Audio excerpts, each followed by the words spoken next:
The Little Peasant. From Grimm's Fairy Tales. There was a certain village wherein no one lived but really rich peasants, and just one poor one, whom they called the Little Peasant. He had not even so much as a cow, and still less money to buy one, and yet he and his wife did so wish to have one. One day he said to her, "Listen, I have a good idea. There is our gossip the carpenter. He shall make us a wooden calf, and paint it brown, so that it looks like any other, and in time it will certainly get big and be a cow." The woman also liked the idea, and their gossip the carpenter cut and planed the calf, and painted it as it ought to be, and made it with its head hanging down, as if it were eating. Next morning, when the cows were being driven out, the little peasant called the cowherd in, and said, "Look, I have a little calf here, but it is still small and has to be carried." The cowherd said, "All right," and took it in his arms, and carried it to the pasture, and set it among the grass. The little calf always remained standing like one which was eating, and the cowherd said, "It will soon run by itself. Just look how it eats already."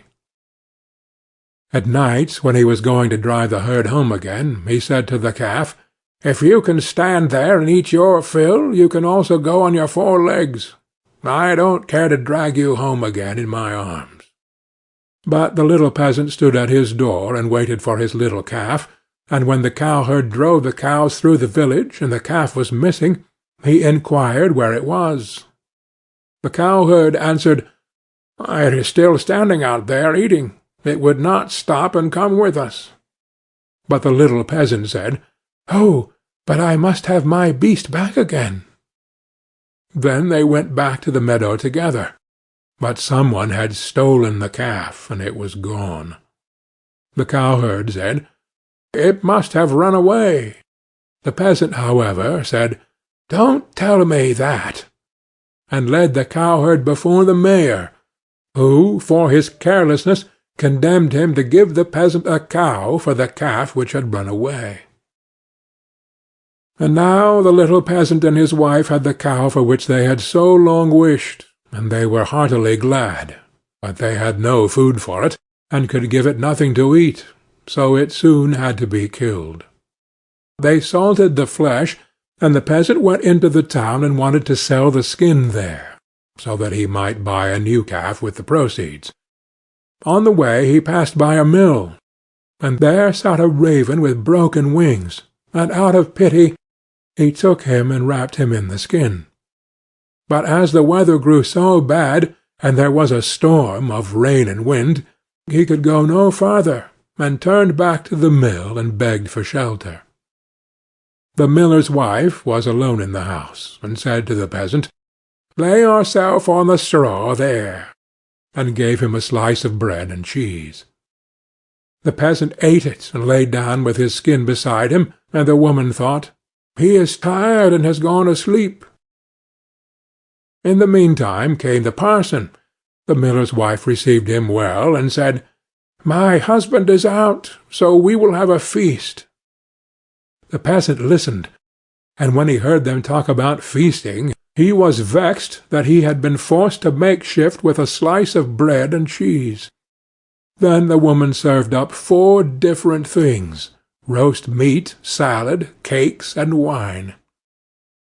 Just as they were about to sit down and eat, there was a knocking outside. The woman said, "Oh, heavens!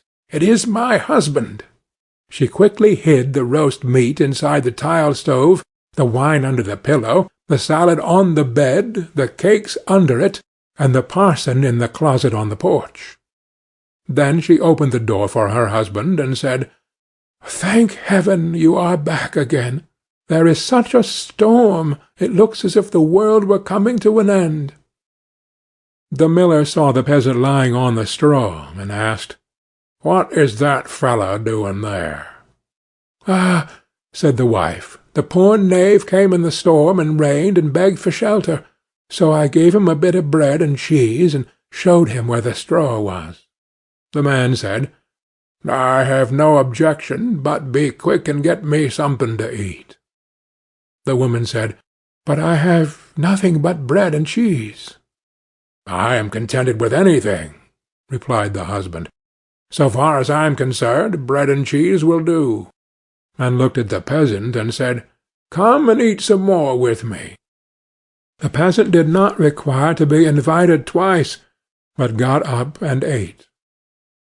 After this the miller saw the skin in which the raven was lying on the ground, and asked, "What have you there?" The peasant answered, "I have a soothsayer inside it." "Can he foretell anything to me?" said the miller. "Why not?" answered the peasant. "But he only says 4 things, and the 5th he keeps to himself." The miller was curious, and said, "Let him foretell something for once." Then the peasant pinched the raven's head, so that it croaked and made a noise like "Caw! Caw!" The miller said, "What did he say?" The peasant answered, "In the first place, he says that there is some wine hidden under the pillow." "Bless me!" cried the miller, and went there and found the wine. "Now go on," said he. The peasant made the raven croak again, and said, "In the second place, he says that there is some roast meat in the tile stove." "Upon my word!" cried the miller, and went thither and found the roast meat. The peasant made the raven prophesy still more, and said, "Thirdly, he says that there is some salad on the bed." "That would be a fine thing!" cried the miller, and went there and found the salad. At last the peasant pinched the raven once more till he croaked, and said, "Fourthly, he says that there are some cakes under the bed." "That would be a fine thing!" cried the miller, and looked there and found the cakes. And now the two sat down to the table together, but the miller's wife was frightened to death, and went to bed and took all the keys with her. The miller would have liked much to know the 5th, but the little peasant said, "First we will quickly eat the 4 things, for the 5th is something bad." So they ate, and after that they bargained how much the miller was to give for the 5th prophecy, until they agreed on 300 thalers. Then the peasant once more pinched the raven's head till he croaked loudly. The miller asked, "What did he say?" The peasant replied, "He says that the devil is hiding outside there in the closet on the porch." The miller said, "The devil must go out," and opened the house door. Then the woman was forced to give up the keys, and the peasant unlocked the closet. The parson ran out as fast as he could, and the miller said, "It was true. I saw the black rascal with my own eyes." The peasant, however, made off next morning by daybreak with the 300 thalers. At home the small peasant gradually launched out. He built a beautiful house, and the peasant said, "The small peasant has certainly been to the place where golden snow falls, and people carry the gold home in shovels." Then the small peasant was brought before the mayor, and bidden to say from whence his wealth came. He answered, "I sold my cow's skin in the town for 300 thalers." When the peasants heard that, they too wished to enjoy this great profit, and ran home, killed all their cows, and stripped off their skins in order to sell them in the town to the greatest advantage. The mayor, however, said, "But my servant must go first." When she came to the merchant in the town, he did not give her more than 2 thalers for a skin, and when the others came, he did not give them so much, and said, "What can I do with all these skins?" Then the peasants were vexed that the small peasant should have thus outwitted them, wanted to take vengeance on him, and accused him of this treachery before the mayor. The innocent little peasant was unanimously sentenced to death, and was to be rolled into the water in a barrel pierced full of holes. He was led forth, and a priest was brought who was to say a mass for his soul. The others were all obliged to retire to a distance, and when the peasant looked at the priest, he recognized the man who had been with the miller's wife. He said to him, "I set you free from the closet, set me free from the barrel." At this same moment up came, with a flock of sheep, the very shepherd whom the peasant knew had long been wishing to be mayor. So he cried with all his might, "No, I will not do it. If the whole world insists on it, I will not do it." The shepherd, hearing that, came up to him and asked, "What are you about? What is it that you will not do?"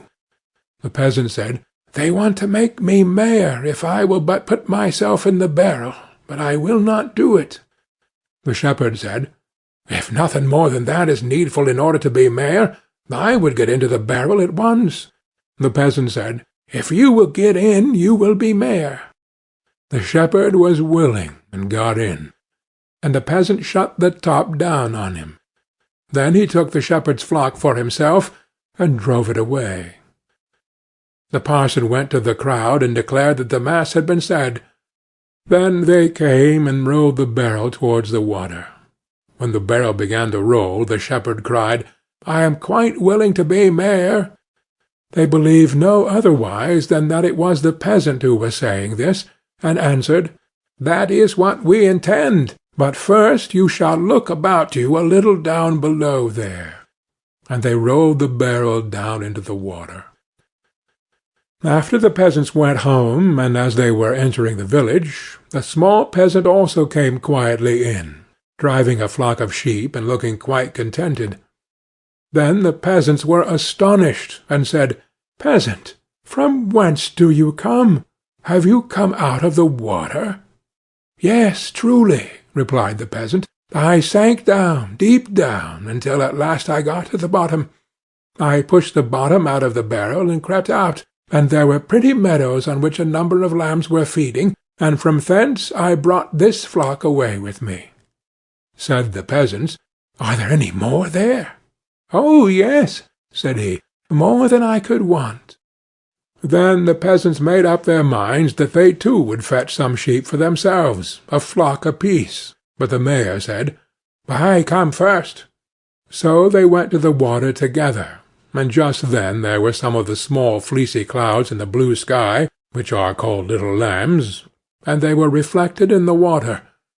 Whereupon the peasants cried, "We already see the sheep down below."